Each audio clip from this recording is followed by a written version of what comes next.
आप तमाम लोगों को याद होगा, शुरुआत से ही कह रहा हूं, जो रिपोर्ट आ रही हैं मौतों की कि इतने मर गए, 50,000, 52,000, 53,000, आखिर में जैसे जैसे वक्त गुजरेगा आपको पता चलेगा लाख मौत हो चुकी है।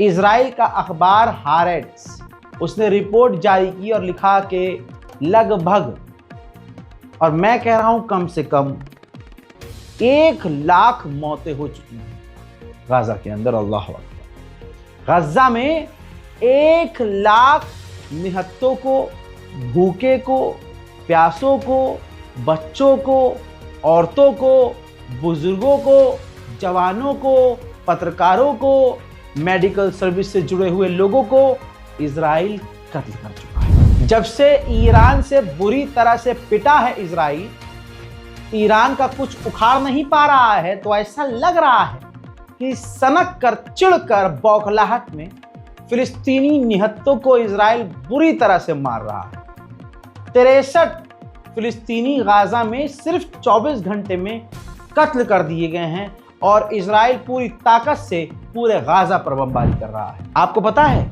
60 बच्चे गाजा के अंदर भुखमरी से मर गए, भूखे तड़प तड़प कर मर गए। अल्लाह अकबर। इतनी मौतें हो चुकी हैं कि अब गाजा में, ये तस्वीर देखिए, गाजा में अब कब्रिस्तान बनाए जा रहे हैं।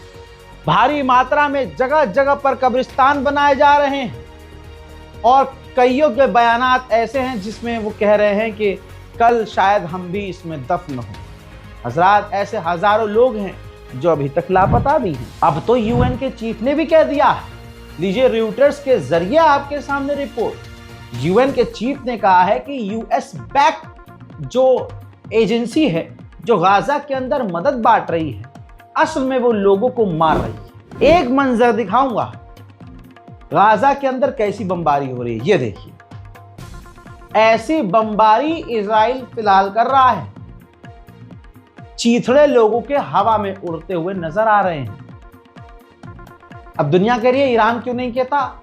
ईरान ने बहुत बहुत बड़े लेवल के जाहिल किस्म के मुसलमान हैं। अभी कुछ मिले थे लोग, मुझे कहने लगे, रहा भाई ये ईरान ने डील कर ली है तो इसमें गाजा, ये जंग गाजा की थी ही नहीं। बहुत लोग प्रोपेगेंडा चला रहे हैं ईरान अपने लिए लड़ रहा है, गाजा के लिए। हाँ, सच्चाई है। अबे तुम मेरे घर पे हमला करोगे तो मैं तुम्हारी लड़ाई लड़ूंगा, अपनी लड़ाई लड़ूंगा। मुसलमान सबसे ज्यादा दुनिया में पिस और जलील इसलिए हो रहा है क्योंकि सही बात उसको समझ में आती नहीं, फैक्ट पर बोलना नहीं। बात सीधी सीधी ये है कि जब ईरान पर अटैक किया, ईरान ने उसका जवाब दिया। गाजा की जंग क्यों लड़ेगा भाई, वो कैसे लड़ेगा? ईरान मुसलमानों का रहनुमा है क्या? तुम्हारा सऊदी अरब था तो बिन सलमान तो पिछवाड़े में घुस रहा है, नेतन्याहू के, डोनाल्ड ट्रंप के इशारे पर नाच रहा है। अभी हमारी ही टीम के हमारे करीबी हाजी गए, हाजी साहब माशाल्लाह हाजी हो गए, आए हैं। कल ही उनके यहाँ दावत थी, हमारे ग्रुप ने ही दावत रखी थी। वहां बैठे तो पता चला कि जो रजा कह रहा था ना पिछले 5 साल से, वो सऊदी अरब में अब हो गया है। हाजी जी ने बताया कि हम अपने परिवार के साथ बीच साइड गए, जगह का नाम नहीं लूंगा, शायद उन्होंने जद्दा उद्दा ऐसा कुछ बताया था। वहां क्रूज खड़ा था, एक समुद्री जहाज बहुत बड़ा। तो हाजियों की एंट्री इधर से थी, ये पूरे दाढ़ी वाड़ी, एकदम कुर्ता पजामा, घर की औरतें हिजाब में। भारत के मुसलमान जाते हैं सऊदी अरब तो सोचते हैं बस भाई यही ये नबी का घर है, ये पूरा सऊदी अरब नबी का घर है। वो पूरे अरब की इज्जत करते हैं, जमीन को चूम लेते हैं। हाँ हाँ, क्योंकि हमारी इमेजिनेशन है भाई कि ये नबी का घर है, नबी की जमीन है भाई। हम भावुक होते हैं जब वो वहां पहुंचे बीच पर। तो हजरत बताते हैं कि भाई हमने देखा कि क्रूज की तरफ जो है जाके फोटो खिंचवा लेंगे हम, क्रूज खड़ा हुआ है। जब हम आगे जाने लगे तो वहां हमारी एंट्री नहीं थी, क्रूज की तरफ एंट्री नहीं थी। तो हाजी जी बता रहे हैं एंट्री इसलिए नहीं थी क्योंकि जहां क्रूज खड़ा था वो एरिया पूरा ब्लॉक किया हुआ था और बहुत दूर तक ब्लॉक किया था। क्यों? क्योंकि वहां चड्डी बनियान में लड़कियां घूम रही थी, ब्रा पैंटी में लड़कियां घूम रही थी। अंदरूनी सामान जो पहना जाता है महिलाओं का वो खुले में चल रहा था। यूरोप कल्चर जिसकी मैं बात करता था, शॉर्ट कपड़े, गंदे गंदे कपड़े। वो इसलिए हाजियों को बोला, जब हाजियों ने कहा कि अरे यार ये कैसे क्या हो गया, यहाँ पर कैसे कल्चर आ गया, तो उल्टा अरब के जो गाइड हैं वो हाजियों को उल्टा समझा रहे हैं कि हाजी साहब आपको जो देखना है बस उतना देखो, जो आपने नहीं देखना वो मत देखो। थू मोहम्मद बिन सलमान, थू। हमारे हाजी जो भारत से गए हैं उनसे पूछिए, लेकिन हाजी सच्चा होना चाहिए। अगर अरब का गुलाम होगा वो मुसलमान, मोहम्मद बिन सलमान का फैन होगा, तो उससे उम्मीद मत कीजिएगा कि वो हक बयानी करेगा आगे। ना ना ना ना। बहुत सारे हाजी मेरी तायीद कमेंट में कर देंगे कि उन्होंने अपनी आंखों से एयरपोर्ट से लेकर बीच साइड पर क्या क्या देखा। ऐसा नहीं कि उन्होंने जानबूझकर देखा, हैरत में देखा कि ये सऊदी अरब है और ये अल्लाह अकबर। तो भाई अरब को लड़ना चाहिए ना फिलिस्तीन की लड़ाई, और या तो यूं कहो कि सब मिलकर लड़े। तो जब ईरान जंग में कूदा तो अरब देश क्यों नहीं कूदे? अरब देश कूदते, वो गाजा को लेकर कूदते कि चलो दुश्मन एक तरह से पिट रहा है, हम भी पीटे पकड़ के। नहीं, ईरान ने अमेरिका इजराइल को धूल चटाई। ये मुसलमान कबूल के, कुछ मुसलमान कबूल करने को राजी नहीं है। पता नहीं इनका बैकग्राउंड क्या है। गाजा को फायदा क्या हुआ? लोग कह रहे हैं भाई गाजा की लड़ाई, हाँ गाजा की नहीं थी भाई लड़ाई, point to be noted, Gaza की लड़ाई नहीं थी। ईरान ने गाजा की लड़ाई नहीं लड़ी है, ईरान ने अपनी लड़ाई लड़ी है।